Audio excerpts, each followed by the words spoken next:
Najua sisi nataka naenda panda paka juu kabisa. Ndio. Hakuna. Wewe unafikiri mzungu majenga kwa anaenda huko?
One interpretation says it's the mountain of birds. It's a common say it's the Walkerin, but I mean where there are hollow rocks and where the water stays after the rain. And then that peak is called Devil Hill.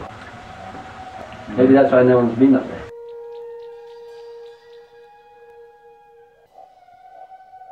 Our expedition to make the first ascent of the Mountain of Birds began with an 8.5-hour minibus journey from the busy streets of Nairobi to the wilderness of Pora, northern Kenya. Enjoying your ride? Loving it! How's your ass, Dan? Pretty sore. Used to making the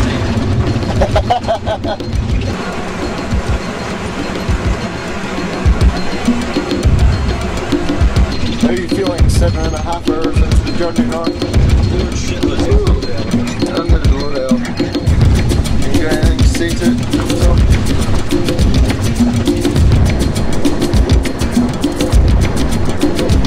Come on, number 7! Come on, number 7! Great cooking. And again. First day's walking began late morning after night in the Falls farmhouse in Pora. We made our way down towards the Suguta Valley, one of the hottest places on the planet. We had armed guards throughout the trip due to past unrest between neighbouring tribes of Pokot and Samburu.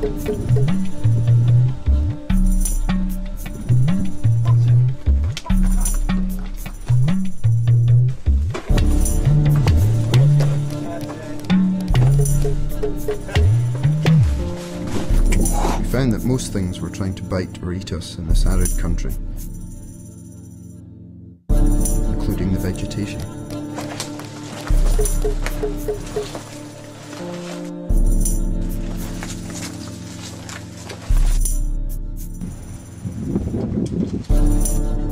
There's the thorn bushes there, John. Very so, yes. It's at minutes 30 degrees Celsius and we haven't seen any sun yet today. It's rather hot. After several hours in the midday heat, we arrived at our first night stop, where our guides started the huge task of setting up camp for us. At times we were surrounded by several Pokots with AK-47s who randomly walked through the tented area and came to use the camp stream to drink and wash.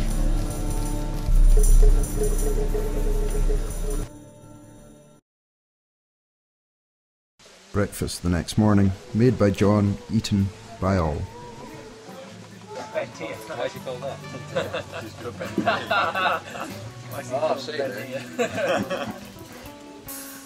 22 donkeys to load. The team finally got on the way at 8:30.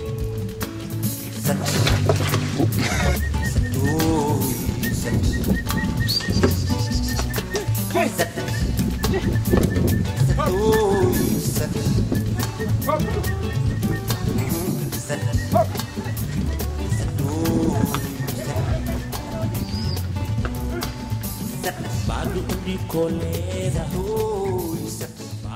moved ahead of the donkey party as the team was making good progress through the undergrowth, as now we were used to the conditions underfoot. Well, most of us. How did that? It's a bit girly for Rambo. Flying the flag, boy, flying the flag. You'll take my picture, but you'll never take my freedom.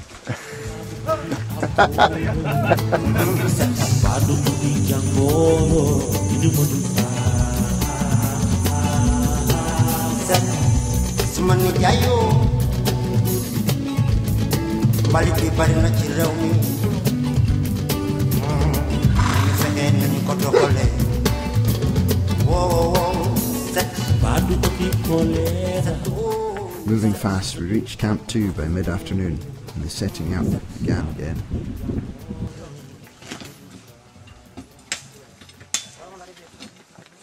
Jammer sir? Bara eten be? Ja, Safi. Ja. Enthusiasm was high, and after a rehydration stop, we headed for a recce trip of the mountain.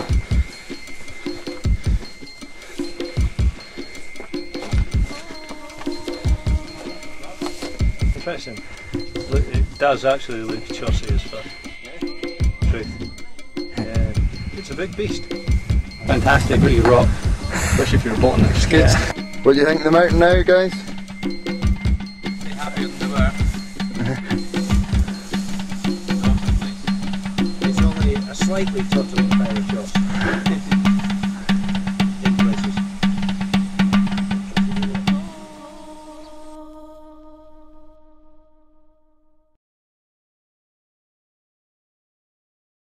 If you go left behind the tent, there's a bit of a path. Good start.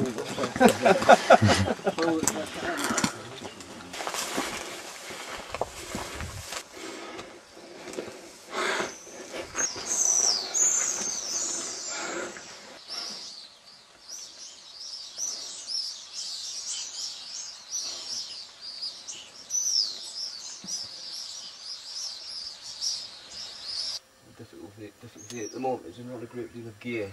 So. How's it going, Pete? Alright. Not that nervous. Yes. You should. Sorry. Some gear is always better than no gear.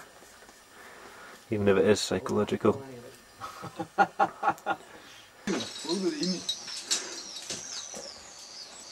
the fat boy can get through that crack, we can get through.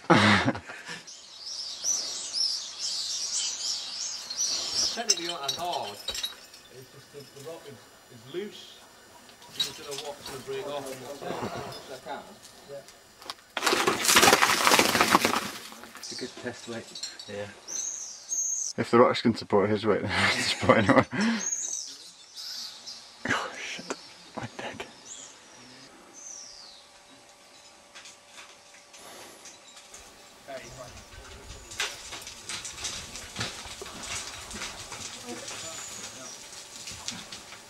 So, here we are in the middle of a rotting chimney off of a rotten mountain. With this floor that we think is... And it's all... It's just dirt. his fault. Bit saucy right now. Just a wee bit. You can climb up there and traverse and you can back foot the rest of it. Fuck. Looks a bit wide for back and foot. You could probably chisel handholds pretty easy as well. We could ab down, leave the ropes hanging, go and see if the other guys have found a more sensible way. And if not, come back and push it back up to this point. Yeah, let's go. We speak about death zone in Himalayas, don't we? We've maybe reached it in this Reached the chimney death zone. Are you going for it again now, Watson? Yep. Where are you going? Around that other route. They say eating testicles puts lead in your own pencil, so there you go. Oh, it's really helpful out here. Fantastic. Bloody last thing we need.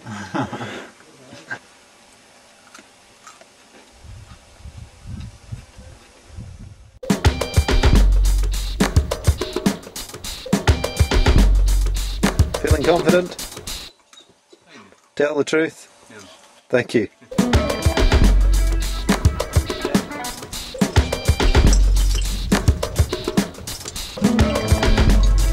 climb. Hungry climb. Awesome, absolutely awesome. I never believed we would get such a long section of clean rock on this mountain, and it is just spanking. That's at the top of a subsidiary peak. Fantastic. Just looking forward to getting down safely. That's pretty much what's on my mind just now, but we're very, very lucky people. Pete and John have actually headed round to the other peak and they're climbing up it at the moment.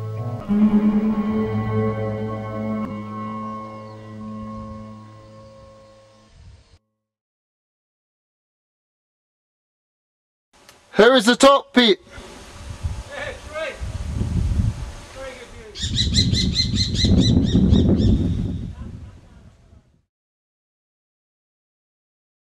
This is the route that we filmed Pete and John on earlier, and Kirk's made it to John's high point, and I just asked him how he was getting on a minute ago, and the answer to my question, which I got about 5 minutes after asking, was that he's scared.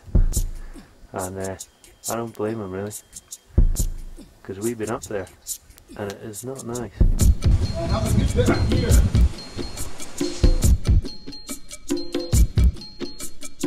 Okay, the bit side.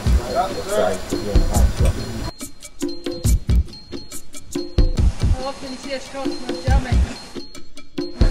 Must be my English blood.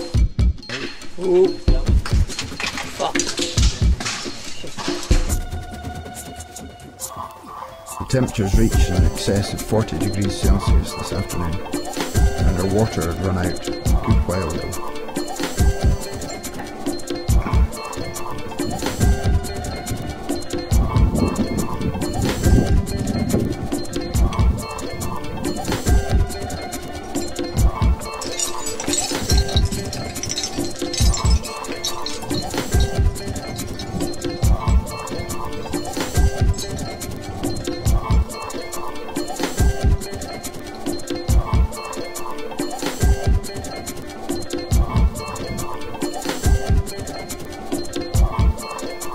How does it feel to be up top, Dan? It's really good. Beautiful place, isn't it? Yeah. And the climb was good fun. It was scary. Took us quite a while. It's quite late in the day, so descent might be difficult. But it's not over yet, but quite dehydrated. Oh, great to be up top. During our few days climbing on the Mountain of Birds, we had failed on 3 routes and put up 3 new routes, called Rockfall, Tofouty Way and Silence of the Lamb.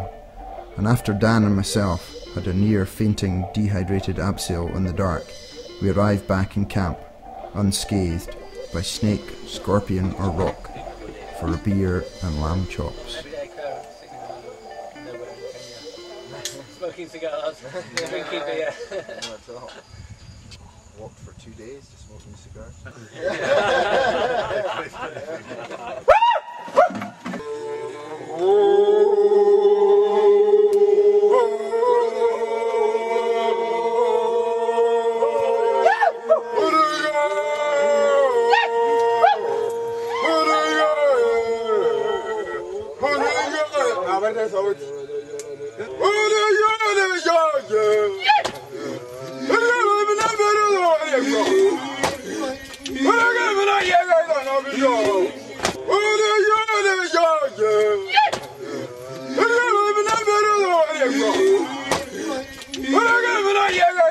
Yo!